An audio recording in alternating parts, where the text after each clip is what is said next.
the future. Oh yeah, I'll talk about the future. Future for me. So things that I will be working on for the future is the next steps for my life.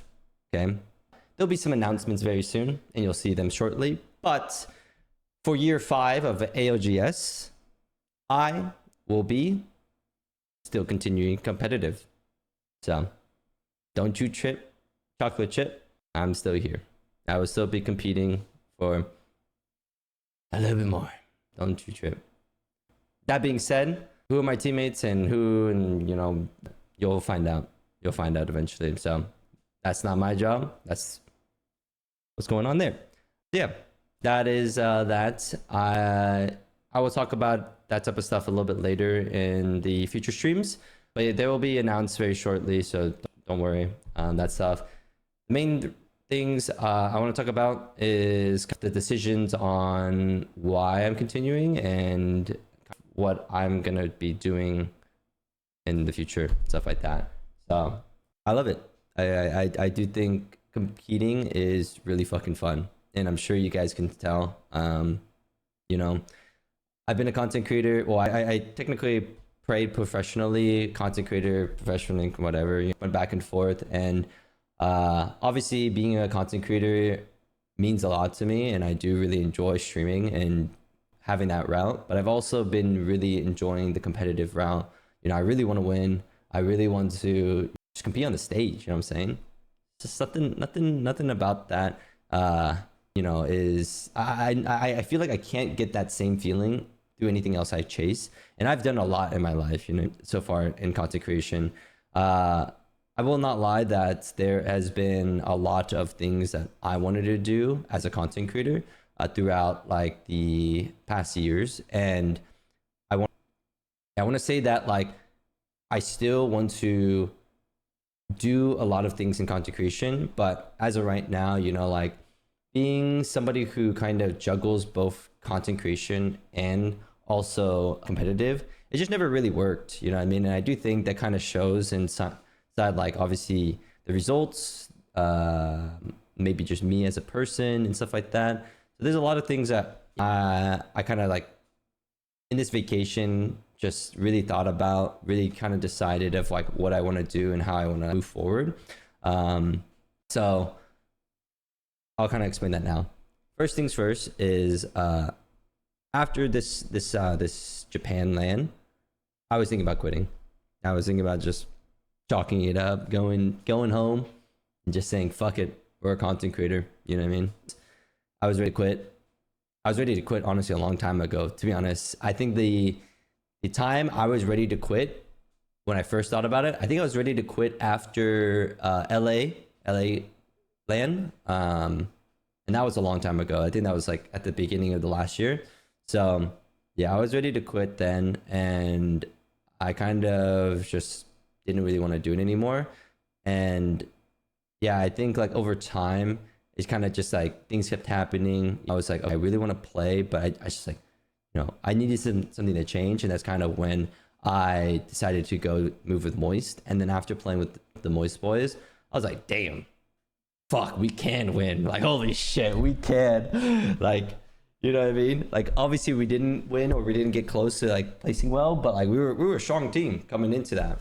So that's why I was like, damn, we're so close. And that's why I kept going and kept playing champs. And I even said it with before Japan champs, is that like, you know, if I didn't get a spot or get in team and stuff like that for Japan champs, it'd been all good, and I would have just went out in content creation, stuff like that. But we were able to obviously get a team there. I got to play. Unfortunately, we didn't make finals, but that kind of, you know, re-scratched the itch into like me wanting to compete still. So yeah, for continue comp, and you know, I'm just gonna keep pursuing it and keep seeing how it is. I'm definitely gonna be putting a lot more time and effort into it. Anyways, yeah, that's pretty much all the things I think I have to say. There will be a few things going on, a few announcements and everything like that shortly here in the next week, I'm sure. So you'll find out. Oh, IGL ARC. Yeah, I'm sure you guys want to know about that. So yeah, obviously I was IGLing for the 100 Thieves, and you know things didn't work out there, but it's all good. We are going to be IGLing still. So the next team I'm playing with is I'm still IGLing. Yeah, I know there's a lot of comments. You know, I think usually I don't really read comments that much anymore because it's kind of like, you know, just a bunch of fucking yap. Goddamn yap in this goddamn fucking world. You know what I'm saying? Like this goddamn one Redditor, oh my gosh. They are just pissing me off. You know what I'm saying? They are pissing me off, bro. They're just yapping so much. And they just don't know shit. It's just like, bro, how do you talk so much? And then not only that, they I feel like they go on different posts, different comments, and just repeat the same thing over and over. I'm just like, dude, bruh. Either way, all good. And then it's like they counter, like they seem like they're against me. They're like, dude, he can't fucking IGL. It's just a fucking bitch, just like pissing me off. And then they're like, oh, dude, but I really wish Timmy just would like continue IGLing and continue playing pro play. Like I'm actually like rooting for him. I'm like, what the fuck are you saying, man? This is just not making sense anymore. You know what I mean? But either way, all good. But yeah, I think through a lot of it, you know, a lot of people were kind of gonna ask like why you continue IGLing and stuff like that. I think the main things to talk about for sure about that is definitely like, you know, I believe that one, I can do it. I can like IGL and I can be a good IGL. Obviously, there are like any other IGL. I make mistakes. I make bad plays, make bad calls, and you know, and I think people kind of dwell on the mistakes a little too hard. You know what I mean? Like, you know, I think I IGL pretty decent all through like the scrims coming up into the LAN, and obviously at LAN I still in the group stages still IGL not too bad. I mean we got to winners, and then obviously in the winners bracket we had some mistakes, and not everything also like, yeah, you know, I'm sure you guys can watch the POVs, and I'm sure the POVs are there, but yeah, you know, I made some bad calls, I made some good calls, and it just like as a team we collectively didn't follow through the calls. We got counter called, I counter called, I didn't listen to Jen's calls. You know, there's a lot of things here and there, but at the end of the day it doesn't really matter. I think that's just like we all just needed to go with one decision and just really just, you know, work together. But that's just like the problem is that, you know, you have too many voices, too many things, too many people that believe in two different things.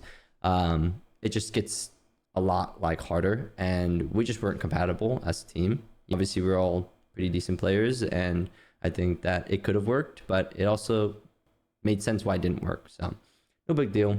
Can't really go back and change that thing, and you know, you're gonna work for the future. But yeah, I think for me, you know, like I think at the end of the day I was definitely an inexperienced IGL. You know, obviously it's my very first LAN, and I think it'd be kind of crazy. I think it'd be kind of crazy if I went fucking nuclear in my first LAN to IGL. But yeah, I mean, I didn't really feel like I had the best opportunity to IGL. Like I do think like it's not like I needed a solo IGL, because I do think I was not good enough as an IGL to solo call, but I do think I just needed some help with information and support calls and stuff like that. But either way, going into the next team, I am going to be the IGL, and this time around I do have teammates that will most likely listen to me. I'm gonna say most likely because you never really know. Fuck it, maybe they might start piping up for some goddamn reason, you know what I'm saying? But yeah, I think it should be okay, and yeah, we'll be good. Sorry, I need to respond to something in a second. But yeah, there's just a lot that goes into it. But at the end of the day, you know, I think when it comes down to it is, you know, I think I'll bring up Moist, for example. When I was playing on Moist, I fully felt like I trusted, you know, Waltzy and stuff like that. You know, obviously I had counter calls here and there, and I think that's just like natural when you're a co-IGL sometimes, you know. And also I didn't really like playing a co-IGL role with Dez back then and playing a co-IGL with Waltzy were just two different things. You know, like Dez wanted me to have more of a say when I was on his team versus Waltzy. He kind of wanted things to go a little bit more his way. And, you know, I've learned that being a co-IGL, what's very important about that role is to really feed information to your IGL and also reassure their calls, because as IGLing in this last LAN, you know, that's something I actually wish that I had, was more just like, hey, there's things happening over here, there's happening over here. Okay, Timmy, if I make a call, it's like, hey, like that, yeah, let's do that. Or, you know what I mean? Like Waltzy would used to say like, you know, just say yes or just do this. And I didn't understand, you know, I was teaming with him, but I think afterwards I realized that, you know, I realized that like it is something you need as an IGL from your teammates, you know, like if I'm like, hey, should we do this? Should we do that? And no one's fucking responding. Now I have to spend another 5-10 seconds thinking like, is this the actual fucking right play? But if someone just says, yeah, even if they don't think it's the right play, we're fucking doing it and maybe it's going to work. You know what I mean? And then we will learn from it. But it's just those things that you don't really know until you actually experience it. And yeah, I think it's just like a lot of like learning steps. So just going back and kind of saying like when I was playing with I was like the co-IGL, and I'm not saying that like we lost because I didn't have a say, because I do think I had a pretty good say when I was competing on that team. It's just like there are times where like I wanted to do a completely different thing, or I wanted to, you know, jump and I was told not to, you know what I mean? And, you know, not being the IGL and not being in control of kind of what a tempo of like what you want to do is sometimes, you know, you feel like you're putting a lot of trust into your IGL, you know what I mean? And like I said, like, in that time, I just like, I followed almost blindly majority of the times. Yeah, few moments here and there I counter called and we lost because of it, but you know, it is what it is. It happens. But I think like that's kind of the future that I want for my calls and my team.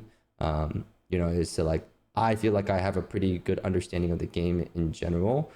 I do lack a lot of macro and decision making sometimes, but you know, I do think that's a lot of like inexperienced type of things. Like, I just didn't know that that was possible. You know, after competing for quite some time now, maybe like a year, you know, I think I've learned quite a bit, and I'm pretty confident in majority of the things I call.